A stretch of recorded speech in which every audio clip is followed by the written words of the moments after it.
Labdien! Ventspilī, Latvijā un pasaulē. Baudam šo skaisto laiku, baudam viens otru klātbūtni. Un cik laimīgs ir tas, kam tiešām ir ģimene, īsti draugi un labi audzināti bērni, vienalga, cik viņiem ir gadu. Mēs par viņiem atbildam, kamēr viņi ir mazi, bet tad viņi aug lieli, un tad jau par savu rīcību viņi atbild paši. Un šīs dienas par to, kas visapkārt notiek, manam viedoklim pievienojas ļoti daudz cilvēku, kurus esmu nedēļas laikā satikusi, ka tiesības ātrāk par 21 gadu nevajag, nav atbildības šais cilvēku bērnos, un izskatās jau, ka to pamatskolu pietikt ar 8 klasēm un to vidusskolu 11. Jo kā tas ir, ka 20-gadīgs grib dzīvot kā vīrietis, bet vispār skolā vēl ir bērns? Un tad jau, čiksiens sanāk. Vēl es šodien runāju ar Emīliju, ar jauku 9-gadīgu meiteni, un viņai uz sirds ir tas puika, kas klasē citiem traucē, nemācās. Un tad mēs runājam par to, ko tad lai ar viņu dara. No ar šādiem bērniem, kāpēc viņi tik ļoti grib pievērst uzmanību, tāpēc, ka viņiem nav uzmanības no saviem vecākiem. Un patīk vai nepatīk, būs vajadzīgas tās internāta skolas, un ne jau Rīgā, laukos. Kādos laukos? Patīk jums? Provincē? Protams, mums ir tik daudz aizslēgtu skolu, mums ir muižas un pilītes. Lūdzu. Mēs viņus varam izaudzināt par kārtīgiem cilvēkiem, disciplinētiem, strādīgiem.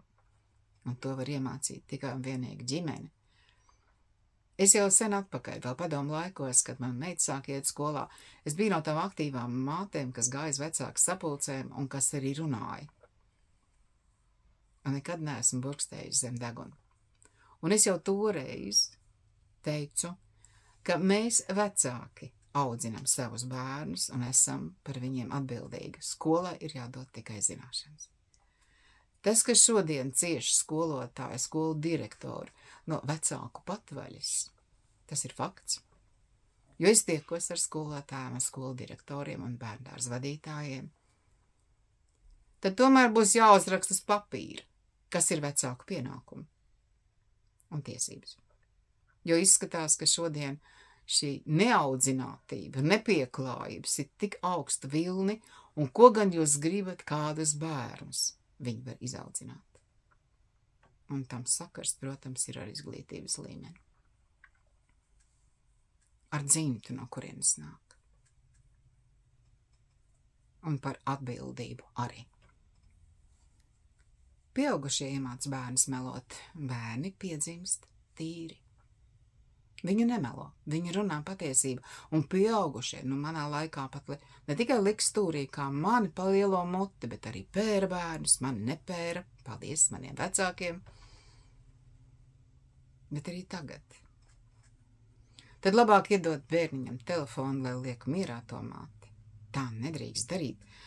Pieaugušie rada atkarīgus cilvēkus, un cik viņi ir nikni, kad viņiem to telefonu paņem, un tā uzvedas tikai atkarīgi cilvēki. Mīļie pieaugušie, nepērciet bērniem dārgus telefons, pilnīgi pietiek ar 2 podziņām, tikai lai piezvanītu. Vairāk neko tur nevajag. Telefons ir tikai saziņas līdzeklis, bet tā nav pļāpu kule, un par telefonu skaļi nav jārunā ne sabiedriskā transportā, ne uz ielas, ne darba laikā. Vai ne? Un tad padomājiet, nevis meklējiet vainu citos, bet šis ir laiks, lai katrs pats uz sevi paskatās, jo uz mums skatās mūsu pēcnācēji. Atā!